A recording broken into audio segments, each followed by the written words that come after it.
This week on Arts InSight, an artist who reduces, reuses, and recycles. Because they do see beauty in things that would otherwise be in the dumpster. Feeling blue about deforestation. You have red, you have yellow, but the color blue on a tree doesn't exist. Inspired by nature. I'm fascinated by what I'm not expecting to find. That's what grabs my attention. And a photographic road trip that spanned decades. I'm hoping that I can transmit my feelings, my emotions in terms of the print so that the person can get the same response. I'm Ernie Manous, and it's time to get Arts InSight.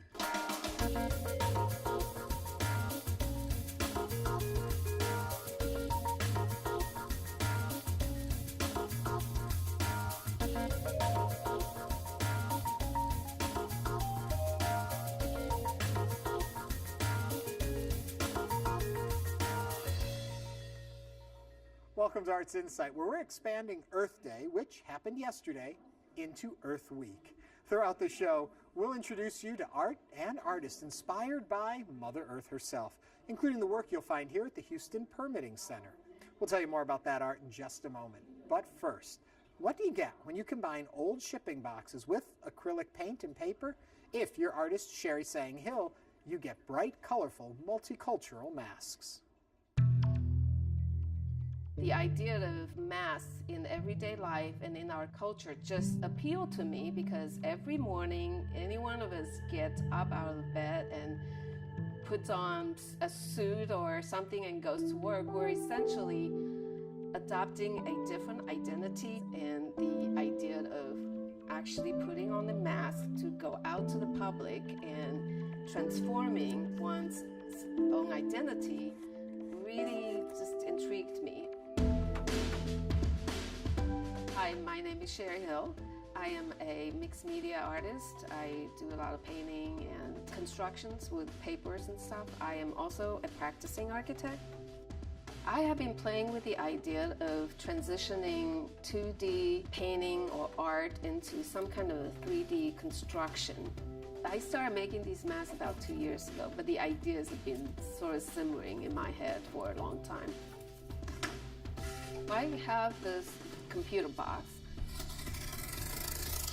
I break it down into sheets, and I cut out the shapes, and I might score them to make three-dimensional forms, glue them together to tape them together. So that's the basis of the form of the mask. Then I paint them all black.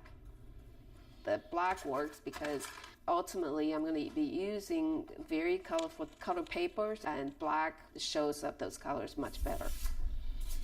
When I do art, a lot of times I don't have a specific idea of what I want to create, but I have sort of an idea on the direction in which I want to work.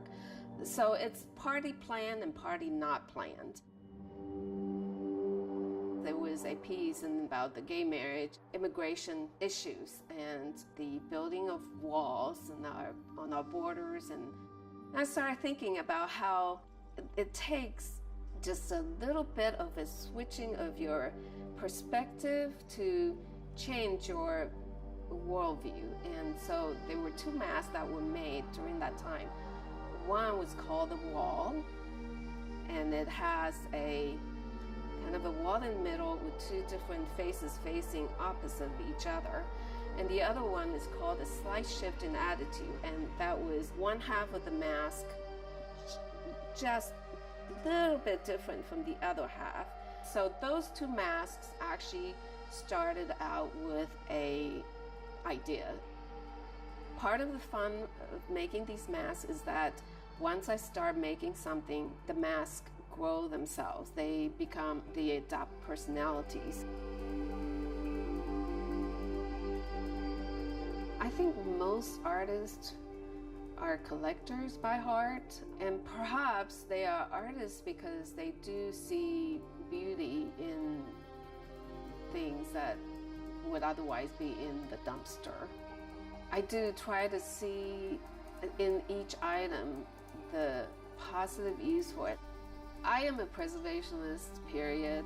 So I save things like shipping boxes and just anything that I see and look at and thought, well, I could probably use that somewhere. The shipping containers came because we had to replace a bunch of computers all at the same time, and when the mass idea finally gelled, the boxes were perfect because the shipping containers for computers are particularly strong. I grew up in Taiwan and I lived there until I was 13 years old. It's when I moved to the United States. And I think most artists are the same. They create art that come out of themselves. We took a trip back to Taiwan for the first time in 2012. That was a huge influence in the art that I started doing once I came back. That trip brought back a lot of memories and a lot of associations, a lot of feelings that I think added to my work. When the plane landed in Taiwan, it was like boom. All the smell of the food, all the sights and the colors, and maybe the mask was really influenced by all that sensory stimulation that I felt.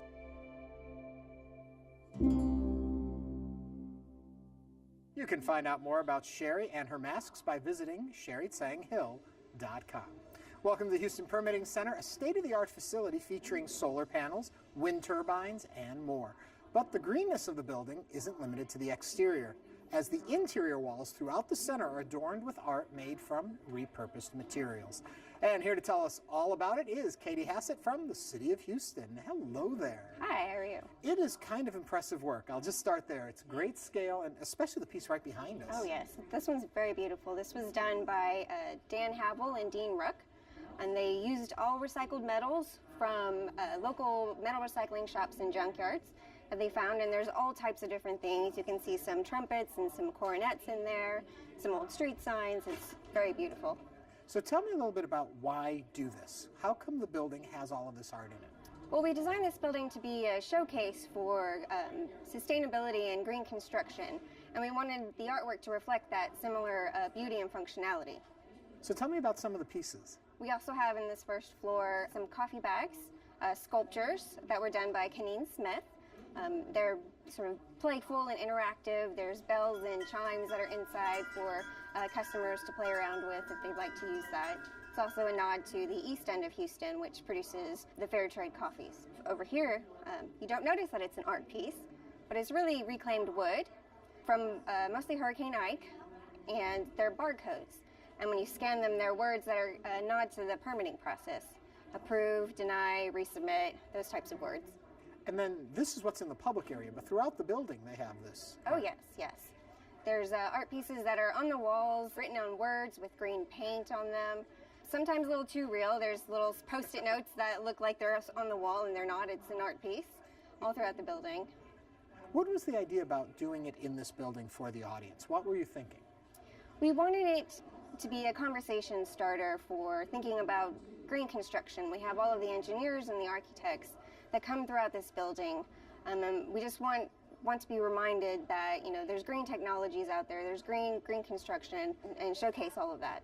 Now, we began this piece by talking about the building itself, and the building itself is actually very green. Really quick, just a little about that. We saved 95% of the structural elements in the building. All of the columns, the brickwork, the steel beams are all original to this building. And then we used, this flooring is raised flooring so that it allows us to move around offices a lot easier than a traditional office space would. We have our green roof that you might notice. It's a radiant barrier during the summertime. It helps to reflect heat and keep in heat in the winter time. It's all watered by the air conditioning condensate. On our roof, we have solar panels that we received through a grant, as well as some urban wind turbines. And all of that is, you know, green technologies to help us save on electricity costs. And if people want to take a closer look at this, is there someplace they can see it online, or do they have to come in here and witness it in person? They have to come in here and witness it for themselves. And it is open to the public? Yes, we're open Monday through Friday, 8 to 5. Speaking of art that brings attention to the environment, artist Konstantin Dimopoulos was turning heads on Memorial Drive in 2013, thanks to a cluster of trees he, along with area school children, painted blue. And while the trees have returned to their normal color, the mission that fueled that project remains.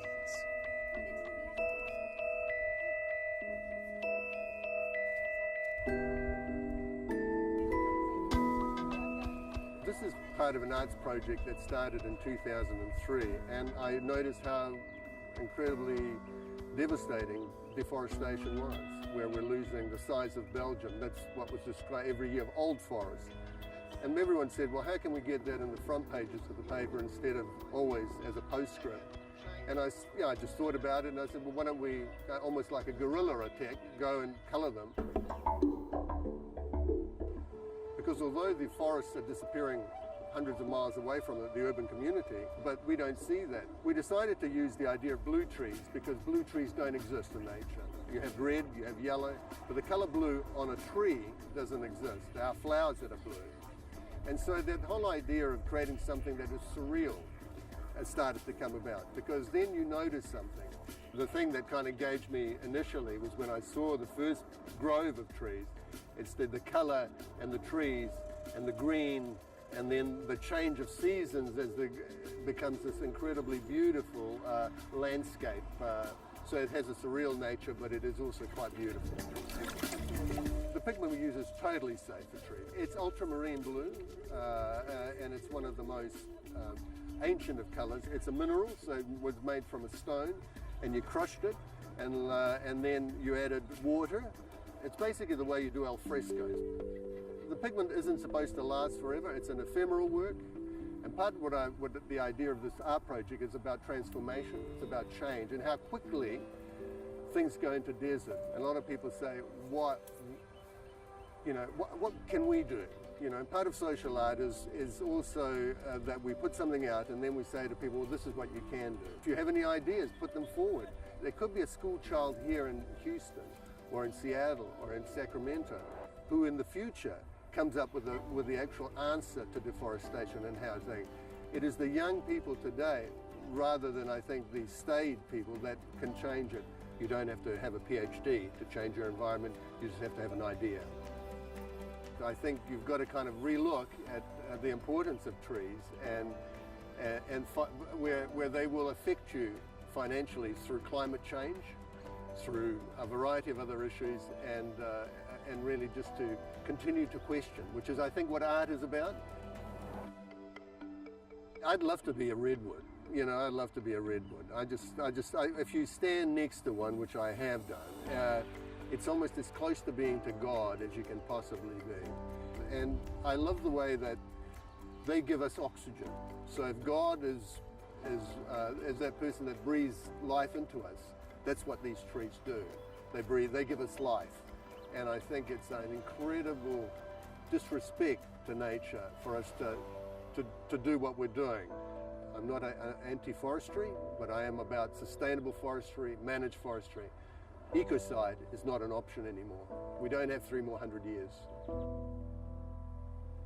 Once again, the blue on the trees has faded away. But to read more about Constantine's effort, go to condemopoulos.com. Up next, a car accident changed artist Karen Richardson's relationship with art. And as you're about to find out, that relationship is characterized by her ability to use whatever nature gives her.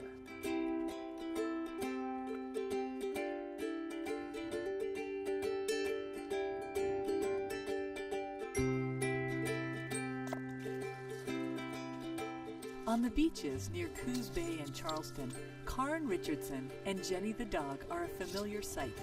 Ooh, here's that big piece of bone. I'm looking for fossils, interesting shapes. Usually I just notice whatever kind of pops out first, and then I start using that as the theme. I usually don't know what I'm looking for until I start looking.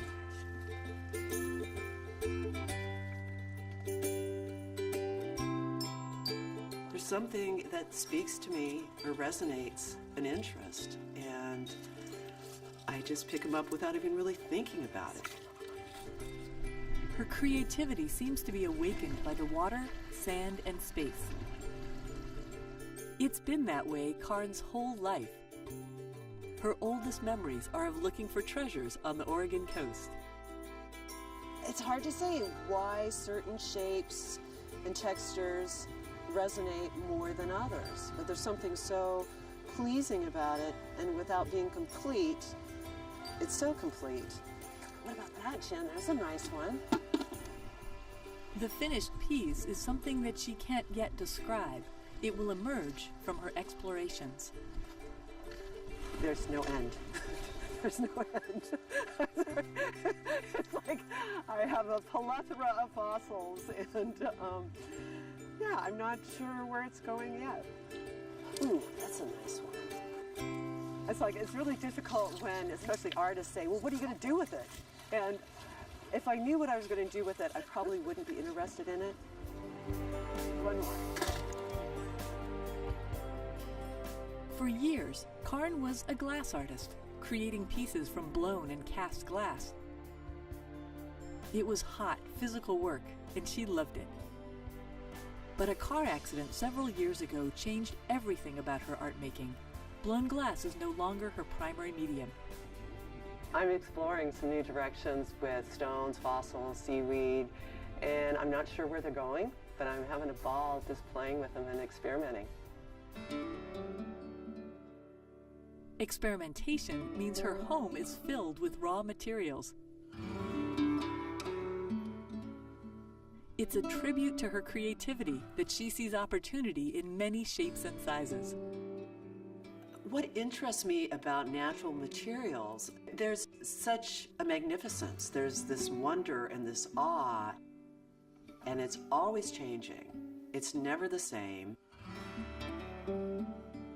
If I'm not working with my materials, nothing is happening. And all I have to do is like go to the beach or pick up my materials, and they just start telling me what they want to do or how they want to relate or give them presentation.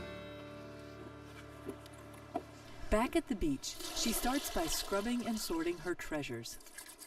I guess more than anything, it's just noticing what I notice and what's pleasing, what's interesting. Sometimes it's like, why did I pick that up? And later that will become the most interesting piece when I go, huh. Karen finds something special about each small piece. This is incredible. I didn't see this. Is that not exquisite? It's like this sea flower rather than a sea star, but it's a type of a sand dollar. There's so many little fossils in this one piece, but this is exquisite. When I work with fossils, I wish I was a potter or would like to start doing some hand-built again. And when I work with seaweed, I wish I was a jeweler. So where do I... As the fossils and stones dry, she starts work with sun-dried seaweed from yesterday's walk. It's an intuitive process. So this is mostly brown kelp that was washing in like this for the first time. So maybe I'll just go around and pick up my favorite ones. There's so many variables, and I can't control that. And I love working with what happens where I am not controlling anything. I'm just working with what naturally happens. They're just beautiful, soft sculpture shapes. Before I got into glass, I worked a lot in textiles. Without realizing it, I was trying to make shapes kind of like this, but never quite succeeded in anything this beautiful.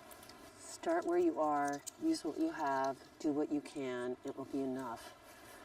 I sometimes remind myself of when I think that I don't have what I need to do what I'd like to do. Some of these are so rich.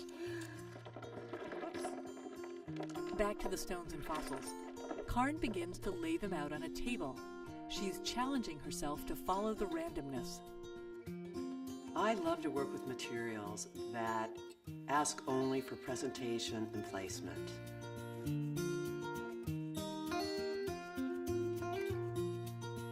I like working quickly, where there isn't time to edit or censor. You just work with what is and just keep going and see what happens and what unfolds. They carry the storyline or the conversation, and I just try to keep up. She's waiting to see what emerges, or what she discovers. She's on unexplored territory with her artwork and her life as an artist, and Karen is savoring every moment. I'm fascinated by what I'm not expecting to find. That's what grabs my attention and gives direction to my exploring, experimenting, and playing with different possibilities. It seems to be more of what finds me. Not knowing where it's going is what really interests and excites me. To see more, visit KarenRichardsonArt.com. Finally tonight, few artists have been able to capture the beauty of nature and the environment quite like photographer Ansel Adams. But one of his protégés, Tom Furtabar of Wisconsin, is carrying on his legacy by focusing his lens on the landmarks of Route 66 and the American West. I enjoy shooting the West. I enjoy shooting mountains, scenery. I also enjoy like Route 66, the memory of it, the old dilapidated homes, beat up cars. I don't know why, but it's in my DNA to like that subject matter. My name is Tom Furtabar, and I'm a retired advertising and fine art photographer. I wanted to be a photographer from the age of 12 when my sister gave me a box camera. I really found it a nice way to express my emotions. I'm better, I think, at doing it visually than in words. It's a strange thing. All I knew is I wanted to be a photographer. When I finished high school, I applied at the Milwaukee Journal to be a photographer. And of course, with a high school education, they wouldn't accept me, but they gave me a job as a copy boy, which was an editorial assistant, $18 a week. I worked there about a year and a half, but they kept telling me, Tom, you got to go to college if you want to be a photographer here. So I went to University of Wisconsin, graduated from there, and moved on to spend 1 year at the Layton School of Art. My personal photography is, right now, it's devoted to shooting the Tetons National Park and Route 66. It's difficult to shoot the old road. It's pretty hard to make a good picture of the old road. But I enjoy shooting the older buildings as they're dilapidating. And in a way, there'll always be the ability to shoot Route 66 because the buildings along the way, some of them are decaying more and more and more, and some of the newer ones today will be decaying in 10 or 12 years. So there's always a new supply of old buildings and old cars and so on to photograph. So it isn't like you've exactly run out of subjects. My plan normally is to say shoot one state. Okay, let's say I'm going to go out this trip for 10 or 12 days and I'll shoot New Mexico. So I'll drive to the edge of New Mexico and then start shooting. Might take me 3 or 4 or 5 days to cross New Mexico. Then I'll come back, because coming back you see different things. The lighting is different. You see subjects from a different angle. So I'll shoot New Mexico coming back too. And then if I see something in some of the other states, Missouri or Kansas or Illinois, I'll shoot them too. But basically I'll go out and shoot one state. I like black and white for some fine art subjects. For Route 66, I think I like the color better. Ansel Adams is probably my primary mentor. I learned about him, I guess that would be shortly after I finished college in the 50s, and was lucky enough to get an invitation to one of his seminars. It was his third seminar, and he only accepted 20 students. And the seminar was 10 days long, but it was a tremendous experience working with him. Just a marvelous experience. And that's one I'll never forget. We were out there one day near Mariposa, California, photographing some barns. And then I saw near the bottom of the barn a cluster of barley growing up in front of the weathered wood of the barn. And I said, God, that'd be a beautiful shot. But boy, it's going to look just like Ansel Adams shot it, you know, and he's here, and if I set up my camera, he's going to say, can't you do anything original, you know? So I set it up to make a horizontal cropping, which I knew was wrong because it should be vertical. Everything was going that way, and you shouldn't try to make something vertical into a horizontal. But anyways, I set it up. Okay, Ansel came by a little while later, and he bent down under the focusing cloth, which is that black cloth that covers the camera, and he looked into the camera for a while, and he took the cloth off, and he looked at me, and he said, Tom, don't you think that should be a vertical? So that really made me happy, because That's what I wanted. So of course I took the back of the camera, turned it, made my vertical shot, and that's one of the shots that I'm most proud of from that series.